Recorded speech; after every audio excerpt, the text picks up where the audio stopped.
इनके अंदर ना वो एक ऑरा है, मैं कहूँगा। हम देखते हैं ना वो हार्दिक पांड्या ऐसे नो लुक शॉट मारते हैं और वो ऑरा क्रिएट हो जाता है, वैसा ही एक ऑरा राघव चड्ढा के अंदर भी है। वहाँ से एक खबर निकल कर आती है कि भाई राघव चड्ढा तो दिल्ली में, भारत में, इंडिया में है ही नहीं। जब अरविंद केजरीवाल को उनकी सबसे ज़्यादा ज़रूरत है, जब सेना के लीडर को उनकी सबसे ज़्यादा ज़रूरत है, तो राघव चड्ढा इज़ नोवेयर। पिंडा के कैरेक्टर की जगह रखो अरविंद केजरीवाल को और रणवीर सिंह की जगह रखो राघव चड्ढा को। क्या आप नहीं चाहेंगे कि 100 रुपये का समोसा एयरपोर्ट पर आपको 10 रुपये का मिले? क्या आप नहीं चाहेंगे कि 80 रुपये की चाय, 100 रुपये की चाय, 120 रुपये की चाय आपको 10 रुपये, 15 रुपये में मिल जाए? क्या आप नहीं चाहेंगे कि आपका इंटरनेट डेटा आपको 30 दिन के लिए मिले, जो आज आपको 28 दिन के लिए मिलता है? क्या आप नहीं चाहेंगे कि आप अपने चुने हुए मंत्री को, एमएलए को हटा भी पाएँ जैसे आप उन्हें चुनते हैं?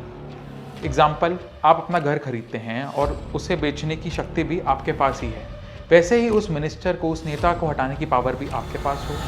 या फिर क्या आप नहीं चाहेंगे कि आप टैक्स तो भरते हैं भाई इंग्लैंड जैसा, और आपको सर्विस मिल रही है सोमालिया जैसी?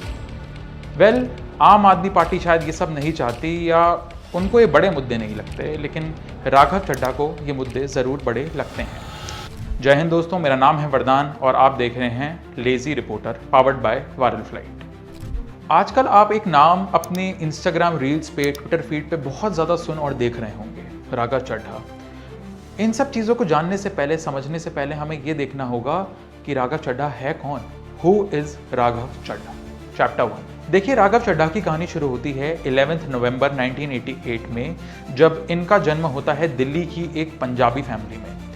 इनके पिता सुनील चड्ढा और इनकी माता अलका चड्ढा इनको भेजते हैं दिल्ली के और इंडिया के जाने माने प्रसिद्ध, मैं कहूँगा कि एक बहुत ही प्रसिद्ध स्कूल है, मॉडर्न स्कूल बाराखंबा।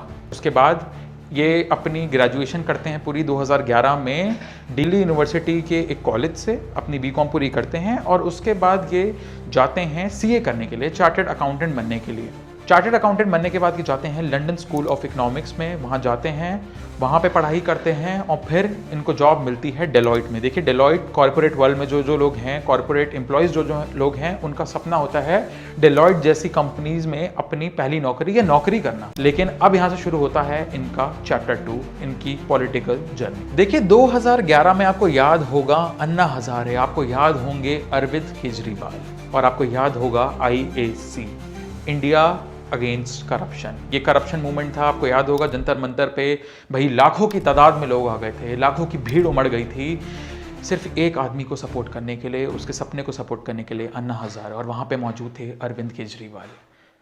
पर वहीं कहीं भीड़ में बैठा था राघव चड्ढा, जो कि सुन रहा था एक उभरते हुए एक्टिविस्ट को, अरविंद केजरीवाल को। सुन रहा था उस अरविंद केजरीवाल को जिसने सपना दिखाया, अन्ना हजारे ने जिसने सपना दिखाया कि भैया भारत भी करप्शन मुक्त बन सकता है, इंडिया भी करप्शन फ्री बन सकता है। और वहीं से राघव चड्ढा ने सोचा कि अब इस लाखों की नौकरी को मैं लात मारूंगा, मैं भारत वापस आऊंगा और भारत वापस आके अपने देश के लिए कुछ करूंगा, भारत माता के लिए कुछ करूंगा और देश को करप्शन फ्री बनाऊंगा। 2012 में जब आम आदमी पार्टी बनी तो ये उसका हिस्सा बनते हैं। 2013 में जब दिल्ली के इलेक्शन का मैनिफेस्टो ड्राफ्ट होता है, ये उसका पार्ट होते हैं।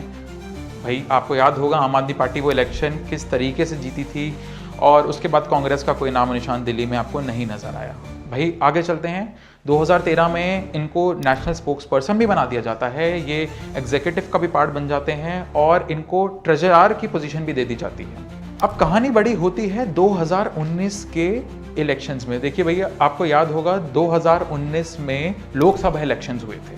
लोकसभा इलेक्शंस आपको पता है कि 543 सीट्स पे इलेक्शन होता है लोकसभा का, और उसमें से एक दिल्ली की सीट थी, साउथ दिल्ली की सीट। रमेश भदौरिया के खिलाफ इनका वो चुनाव था और उस चुनाव में इनकी हार हुई थी। 2020 में राघव चड्ढा विधानसभा चुनाव लड़ते हैं और दिल्ली की राजेंद्र नगर सीट से ये इलेक्शन जीतते हैं। अगर आपको मैं बता दूं कि कितने वोट से जीते थे अपना, मैं कहूँगा दूसरा इलेक्शन, तो आप मानेंगे नहीं, 20,000 वोट से उन्होंने इस सीट पे कब्जा किया और आम आदमी पार्टी के लिए वो सीट जीती। आगे चलते हैं, पीक पॉइंट इनका कहाँ पे आता है? 2022 में। 2022 में इनको कमान दी जाती है, इनको को इंचार्ज बनाया जाता है, या इनको इंचार्ज बनाया जाता है पंजाब के इलेक्शंस का। आपको याद होंगे पंजाब 2022 में तख्ता पलट गया था। वो सीट पंजाब की जो कांग्रेस के लिए जानी जाती थी, भाई जहाँ पे राज किया था कांग्रेस ने, जहाँ पे राज किया था अकाली दल के नेताओं ने, वो इलेक्शन जीतती है आम आदमी पार्टी भगवंत मान के अंडर। भगवंत मान को बाद में चल के चीफ मिनिस्टर बनाया जाता है, लेकिन ऑन ग्राउंड कैंपेनिंग के लिए और जैसे कहेंगे कि पूरी प्लानिंग प्लॉटिंग के लिए इसका क्रेडिट, मेजर क्रेडिट आज भी राघव चड्ढा को दिया जाता है। क्यों? क्योंकि भैया राघव चड्ढा वही इंसान थे जो ग्राउंड पे उतरे थे, लोगों से बात की थी, कम्युनिकेट किया था, उनके मुद्दे, उनकी परेशानियां, इन सबको जाना था, समझा था कि क्या है आपकी दिक्कत। और वहीं से आम आदमी पार्टी का राइज होता है पंजाब में, और आम आदमी पार्टी 117 में से 117 सीट्स में से 92 सीट्स पर कब्जा करती है और वो इलेक्शन जीतती है। 2022 में ही उसके बाद राघव चड्ढा बनते हैं यंगेस्ट एमपी, या one of the youngest MPs India में बनते हैं। देखिए आगे बहुत सारी कंट्रोवर्सीज है, बहुत कुछ है कि भैया केजरीवाल अरेस्ट होते हैं तो ये कहाँ थे, भाई संजय सिंह अरेस्ट होते हैं, सिसोदिया अरेस्ट होते हैं तो ये कहाँ थे, ये सब हम बातें करेंगे। लेकिन उससे पहले हम आ जाते हैं कि ये इतने ज़्यादा न्यूज़ में क्यों रहते हैं, ये इतने ज़्यादा वायरल क्यों रहते हैं, ऐसा क्या है कि यूथ, स्पेशली यूथ इनको इतना ज़्यादा पसंद करता है। देखिए इनके अंदर ना वो एक ऑरा है, मैं कहूँगा, हम देखते हैं ना वो हार्दिक पांड्या ऐसे नो लुक शॉट मारते हैं और वो ऑरा क्रिएट हो जाता है, वैसा ही एक ऑरा राघव चड्ढा के अंदर भी है, इसलिए वो यूथ में भी इतना पॉपुलर है। देखिए आपका जो ड्रेसिंग सेंस होता है ना पॉलिटिक्स में, वो भी आप काफ़ी ज़्यादा उससे आपको एक बेनिफिट मिलता है कनेक्ट करने में। अगर आज आप एक 25 साल के कॉलेज के लड़के या लड़की के सामने राघव चड्ढा को भेजेंगे, या वही ऑपोजिट उनके जगह कोई 70 साल के किसी एमपी या एमएलए को भेजेंगे, तो ज़मीन आसमान का फ़र्क बट ऑब्वियस है क्रिएट होगा। इसी ऑरा के साथ जगह बनाई राघव चड्ढा ने अपनी युवाओं के दिल में, यूथ के दिल में। अब इनका वायरलिटी फैक्टर क्या रहा? इनका वायरलिटी फैक्टर रहा इनका काम। देखिए ये वो एमपी या ये वो नेता नहीं है जो वही घिसे पिटे सवाल लेकर आएगा कि भैया इस ऑपोजिशन ने मुझे ये गाली दे दी, इस नेता ने मुझे ये बोल दिया, इस पार्टी ने हमारा ये नुकसान कर दिया, ये किया, यहाँ पे वोट कट गए। नहीं, ये सब बातें वो करते हैं, लेकिन प्राइमरी मुद्दे उनके ये नहीं है। प्राइमरी मुद्दे उनके क्या रहे कि अगर आप उनकी राज्यसभा की स्पीच सुने, अगर आप उनके राज्यसभा का जो उनको टाइम मिलता है, जो कि अब ऑब्वियसली कट कर दिया गया है, वो जो टाइम मिलता है उसमें वो उस टाइम को यूटिलाइज करते हैं। सबसे ज़्यादा ज़रूरी ये जानना है उन्होंने क्या मुद्दे उठाए पिछले कुछ, मैं कहूँगा, महीनों में या सालों में। देखिए सबसे बड़ा मुद्दा जो उन्होंने उठाया कि महंगाई का। भाई अगर आप एयरपोर्ट पर जाते हैं, स्वाभाविक सी बात है, अगर आप एक एयरपोर्ट पर जा रहे हैं, आपने 5 से 6 हज़ार रुपये की एक एयरप्लेन की टिकट ली है, एक फ़्लाइट की टिकट ली है, तो आप देखिए ज़रूरी नहीं है कि वो 5-6 हज़ार की टिकट लेने वाला हर बार वहाँ एयरपोर्ट पर जाके भी उतना ही खर्च कर पाए। अगर आप जाएंगे एयरपोर्ट पे आज भी, तो आपको जो खाना है, अगर आप एक समोसा भी लेते हैं किसी नॉर्मल आउटलेट से, तो वो आपको शायद 20 रुपये का समोसा 100 रुपये, 150 रुपये, 200 रुपये का भी मिले, वो चाहे आपको उतने की मिले या वो एक थाली आपको उतने की मिले। लेकिन यही मुद्दा राज्यसभा में उठाया राघव चड्ढा ने अपनी स्पीच के दौरान कि भैया इतनी महंगाई क्यों, हम क्यों दें इतना ज़्यादा, ये जो टैरिफ लगा लगा के बेचा जाता है एयरपोर्ट पे, हम क्यों करें वो। और ये बात सही भी है, 10 रुपये 20 रुपये की जो चीज़ मिलती है बाहर, वो अंदर भी उतने की ही मिलनी चाहिए कायदे से। यही मुद्दा उठाया और ये लोगों के दिल को छुआ है ये मुद्दा। आगे चलते हैं, और मैं जैसे कहूँगा कि एक एक्सट्रीमली इंपॉर्टेंट चीज़, भाई आम आदमी, मिडिल क्लास, जब वो टैक्स भरता है तो वो उम्मीद करता है कि उसकी सड़क, उसका पानी, उसकी बिजली, वो सब उसको टाइम पे और अच्छे रूप में मिले। राज्यसभा में उन्होंने एक स्टेटमेंट दी कि भाई अगर हम इंग्लैंड जैसा टैक्स भरते हैं तो हमें सोमालिया जैसे सर्विसेज क्यों मिल रहे हैं। सोमालिया की अगर मैं आपको बात बताऊं तो वहाँ पे जो आपकी ज़िंदगी है, जो वहाँ पे आपकी डेली लाइफ है, वो बहुत ही मुश्किल है। वहाँ पे सर्विसेज की, पब्लिक सर्विसेज की बहुत बुरी हालत है। वहीं पे इंग्लैंड का कंपैरिजन करें तो one of the top economies हैं जहाँ पे बेस्ट सर्विसेज प्रोवाइड होती हैं। तो इसलिए राघव चड्ढा ने बोला कि भैया अगर हम इतना ज़्यादा टैक्स देते हैं, साल का अगर एक एम्प्लॉय, अगर एक कर्मचारी है, अगर एक नॉर्मल मिडिल क्लास आदमी है, वो साल का 2-2 लाख रुपए टैक्स भर रहा है, 1.5 लाख रुपए टैक्स भर रहा है, तो उसको अच्छी सड़क क्यों नहीं मिल रही। ये एक बहुत बड़ा मुद्दा उन्होंने उठाया है राज्यसभा में। अब चलते हैं राघव चड्ढा की कहानी के अगले चैप्टर पे, अगले पड़ाव पर, द क्रैक्स।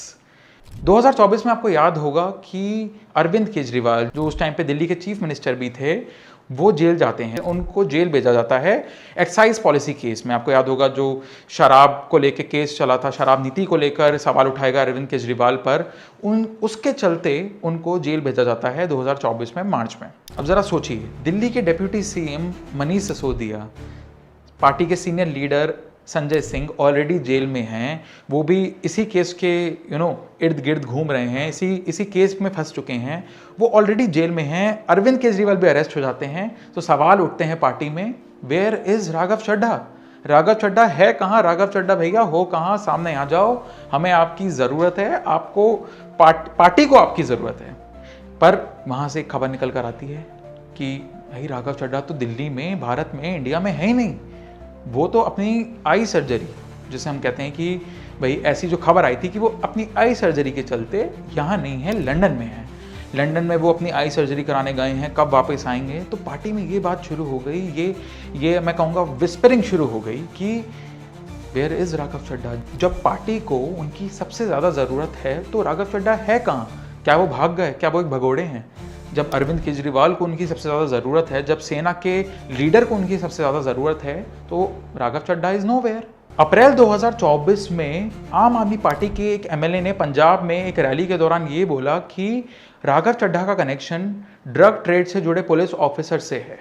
और हालांकि ये आरोप जो थे वो बाद में बुरी तरीके से खारिज कर दिए गए, और देखिए ये दूरियां इतनी बढ़ गई कि धीरे धीरे करके राघव चड्ढा अपनी पब्लिक प्रेजेंस कम करते गए, स्पेशली उन इवेंट्स में जहां पे आम आदमी पार्टी के नेता होते थे, आम आदमी पार्टी के सीनियर लीडरशिप होती थी। उन इवेंट्स में राघव चड्ढा को बिल्कुल देखा जाना बंद हो गया।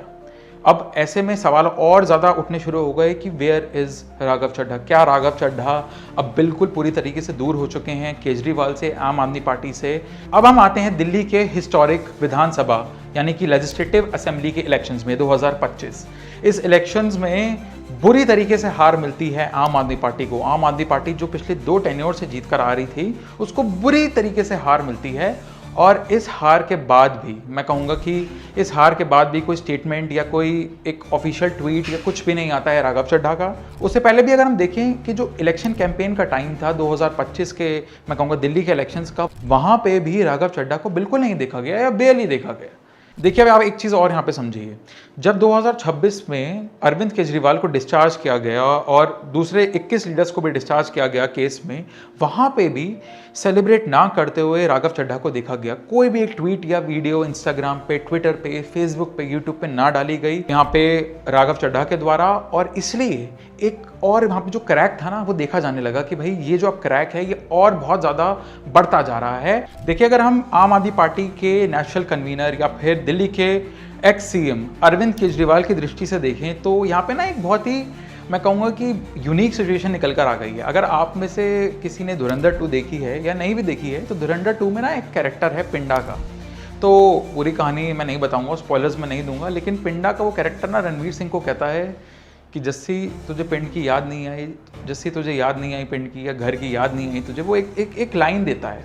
ठीक है, अब यहाँ पे आप उस पिंडा के कैरेक्टर की जगह रखो अरविंद केजरीवाल को और रणवीर सिंह की जगह रखो राघव चड्ढा को। तो अब ऐसा लग रहा है कि अरविंद केजरीवाल यहाँ पे सीधा सीधा कहना चाहते हैं कि क्योंकि तुझे घर की याद नहीं आई, क्योंकि तुझे मेरी याद नहीं आई जब मैं जेल में था, जब मैं जेल से बाहर आया, इसलिए तू ये पोस्ट डिजर्व नहीं करता है।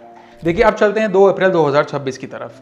2 अप्रैल 2026 को आम आदमी पार्टी एक लेटर लिखती है राज्यसभा के सेक्रेटरी को कि भैया राघव चड्ढा जी को डेप्यूटी लीडर की पोस्ट से हटा दिया जाए और वो पोस्ट एमपी अशोक कुमार मित्तल जो कि लवली प्रोफेशनल यूनिवर्सिटी के मालिक भी हैं, उनको दे दी जाए। और दूसरी डिमांड क्या रखी कि जो टाइम है, बोलने का टाइम होता है राज्यसभा में, वो भी बिल्कुल ना दिया जाए राघव चड्ढा को। देखिए अब यहाँ पे एक चीज़ बहुत ज़्यादा क्लियर हो जाती है कि भाई तुम हमारे नहीं तो हम तुम्हारे नहीं, तो अब आप खामोश हो जाइए, अब आपको बोलने का कोई हक नहीं है। पंजाब के सीएम भगवंत मान ने तो ये तक बोल दिया कि भैया कॉम्प्रोमाइज़ हो चुके हैं राघव चड्ढा, और ऐसे ऐसे टिप्पणी आने लगी, ऐसे ऐसे स्टेटमेंट्स आने लग गई आम आदमी पार्टी की तरफ से। क्या आपको प्राइम मिनिस्टर मोदी डरा रहे हैं? क्या आप इतना ज़्यादा डर गए हो कि अब आप कुछ बोल ही नहीं पा रहे?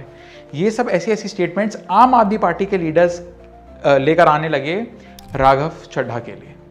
अगले दिन राघव चड्ढा इंस्टाग्राम पे, ट्विटर पे, यूट्यूब पे एक रील डालते हैं। उस रील का टाइटल होता है, थंबनेल होता है, साइलेंस्ड बट नॉट डिफीटेड। उसमें पूरा बताते हैं कि उन पे कैसे कैसे आरोप लगाए जा रहे हैं, मैंने क्या क्या मुद्दे उठाए और क्यों उनको टारगेट किया जा रहा है, क्यों एक कैंपेन चलाया जा रहा है। इसके बाद वो एक और रील डालते हैं, घायल हूँ इसलिए घातक हूँ। इस रील का वो टाइटल थंबनेल देते हैं और आखिरी में एक तीसरी इंस्टाग्राम पे रील आती है या ट्विटर पे रील आती है कि पिक्चर अभी बाकी है, ये तो सिर्फ ट्रेलर था।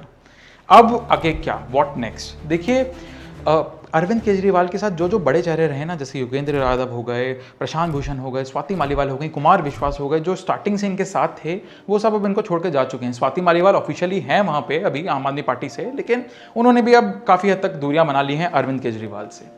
देखिए इन सब चेहरों का जाना अरविंद केजरीवाल के लिए ऑलरेडी काफ़ी ज़्यादा एक सिचुएशन क्रिएट कर चुका था, और अब अगर राघव चड्ढा भी पार्टी छोड़ के चले जाते हैं तो आम आदमी पार्टी के लिए दिक्कतें बहुत बढ़ने वाली हैं।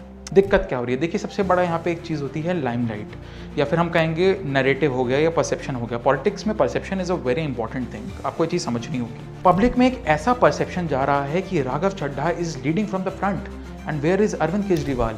हार के बाद अरविंद केजरीवाल ऐसे गायब हुए जैसे वो कभी राजनीति का पार्ट नहीं थे, जबकि राघव चड्ढा अकेले लगे पड़े हैं। और देखिए अब यहाँ पे उन्होंने पार्टी से दूरी बनाई नहीं बनाई वो एक अलग मुद्दा है, लेकिन राघव चड्ढा जिन मुद्दों को, इश्यूज को बाहर लेकर आते हैं, जिन मुद्दों का वो उठाते हैं, वो मुद्दे अपने आप में बहुत बड़े होते हैं। कई लोग कहते हैं कि भैया राघव चड्ढा तो पीआर कर रहे हैं, पीआर स्ट्रैटेजी है, पर कई लोग ये भी कहते हैं या फिर ज़्यादातर लोग ये कहते हैं कि नहीं, असल में ये इंसान चाहता है कुछ डिफरेंस क्रिएट करना सोसाइटी में। ऐसी और वीडियोस के लिए सब्सक्राइब करें लेजी रिपोर्टर को। जय हिंद।